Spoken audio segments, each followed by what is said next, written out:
My husband, my enemy. Episode 3, Please Save My Baby. Rose noticed Scott's abnormal behavior and coughed lightly. Scott, it's all my fault. I should not have fallen for you, and I should not have told you everything that Ashley did behind your back. Everything is my fault. Please don't force her anymore. She cares about you very much. That's why she wants to use the child to win your heart. Ashley, I'm so sorry. Her eyes were full of ambiguity as she said. She sniffled and could not finish her words as she choked up.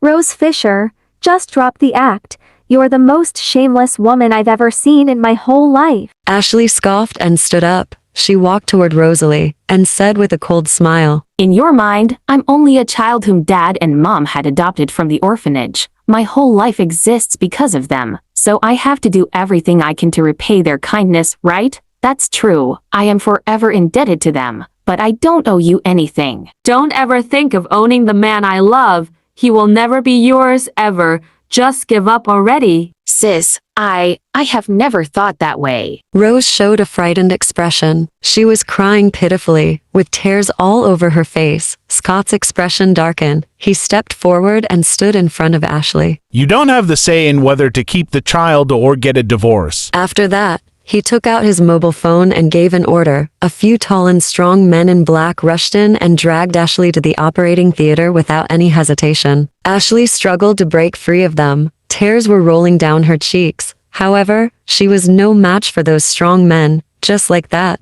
she was dragged into the empty operating theater. Ashley struggled to break free of them. Tears were rolling down her cheeks. However, she was no match for those strong men. Just like that, she was dragged into the empty operating theater. Ashley's body trembled uncontrollably. Never did she expect that the arrival of their child not only failed to ease the relationship between her and Ashley, but it had intensified the conflict between them. As Ashley got closer and closer to the operating table, she only had one thought in her mind, which was to escape. She had to run away to protect her precious child. In desperation, Ashley mustered all her strength. While the men let down their guard, she suddenly broke free from their restraints and staggered toward the door. In desperation, Dorothy mustered all her strength. While the men let down their guard, she suddenly broke free from their restraints and staggered toward the door. However, she was greeted with the sight of Rose walking toward her with a provocative smile on her face. She wanted to stop, but it was too late.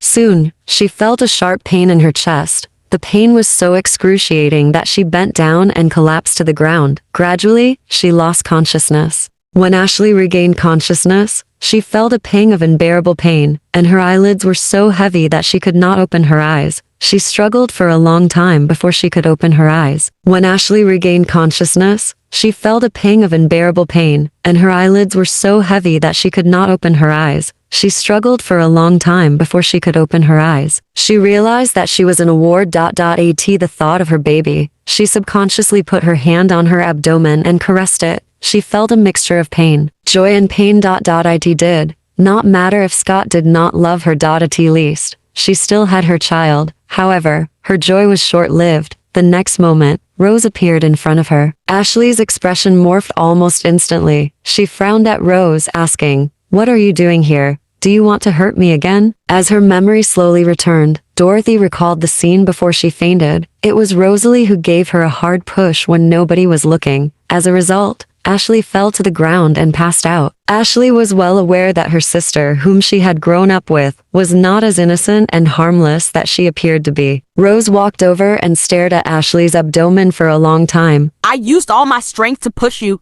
but I couldn't believe that it's not enough to make you miscarry. Your illegitimate child is tough, huh? You can hurt me all you want, but you should not try to kill an innocent child. Clenching her fists, Ashley stared Rose straight in the eyes. She smiled coldly and said, "I'll guess you know Credence well. If I tell him that you had something to do with his father's accident, and that 4 years ago, the reason I was in bed with him was also your doing, do you think he'd still be in love with you?" Rose suddenly widened her eyes and displayed an exaggerated innocent expression. "Do you think Scott will believe anything you say? Also, without evidence, you are only slandering me. I can sue you anytime and put you in jail.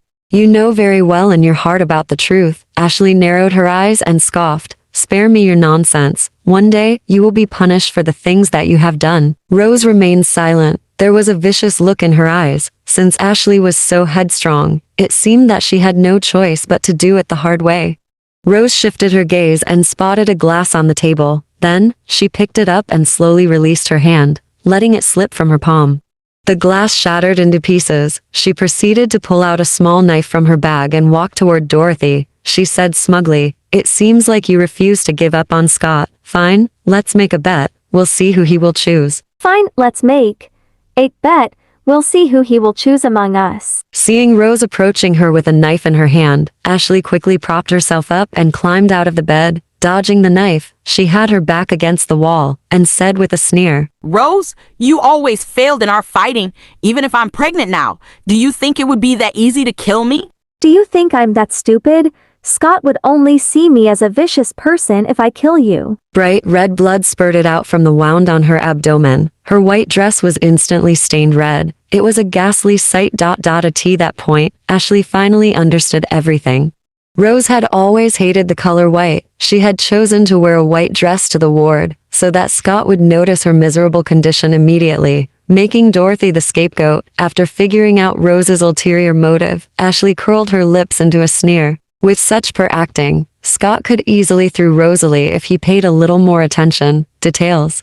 However, Scott had never had his eyes on Ashley. It was inevitable for Ashley to be made the scapegoat for hurting Rose. To Scott, Ashley's interference had caused him to be separated from his lover. He had always regarded Ashley as a selfish and heartless woman who tore him and Rose apart. Now that Rose was injured, things would only get worse. She would now become someone who attempted murder. While in a trance, Ashley heard Rose scream, "Sis, why are you doing this? I can't believe you stabbed me with that knife. We're sisters." There was a panicked expression on Rose's face. She deliberately pounced on the hospital bed, falling next to Ashley. Lifting her head to look at Ashley, she sobbed. "Even if Scott loves me, how could you be so cruel to me? After all, we have been sisters for so many years. Dad and Mom worked so hard to raise you. How could you do this?" Ashley was still stunned when Rose curled her lips into an eerie smile. "After this incident, Scott would definitely divorce you by hook or by crook. Since things have come to this point, I'll tell you the truth. The paternity test report is fake. Guess who did it?" She laughed and continued. "It's none other than you, despicable and shameless woman." Anger rose in her like a tide. Leaning against the wall feebly, she started to shiver uncontrollably. She had never expected that her sister, whom she grew up together with, would do such a vicious thing to her because of a man. No matter how despicable I am, I'm no match for you. Rose glared at Ashley, who had lived under the same roof with her for 23 years. She did not hide the intense hatred and jealousy in her eyes. "You're more obedient and beautiful than me." "You're more obedient and beautiful than me. Not only that, you're smart and did well at school. Just because you were born 3 years earlier than me, I had to carry immense pressure to do better than you. Despite I'm Mom and Dad's biological daughter, outsiders seemed to only recognize you, the adopted daughter. How ridiculous. But until now, you still have no idea how I found out that you were pregnant, right? Let me tell you then. When you went home last Saturday, Mom noticed that you vomited out of the blue. She casually voiced out her suspicion that you're pregnant, and I happened to hear that. Therefore, I went all out and bribed the hospital director to issue a fake paternity test report to Scott." Rose was so exhilarated that she laughed out loud. As a result, the wound on her abdomen split open even more. Blood was gushing out at an even faster speed. She groaned in pain, covering the wound with her hand. Then, she smiled proudly and said, "Ashley, this is my revenge on you for trying to steal Scott away from me. Not only I want you to be abandoned by Scott, but also for your reputation to be ruined."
Suddenly, the door was slammed open. A tall figure walked in.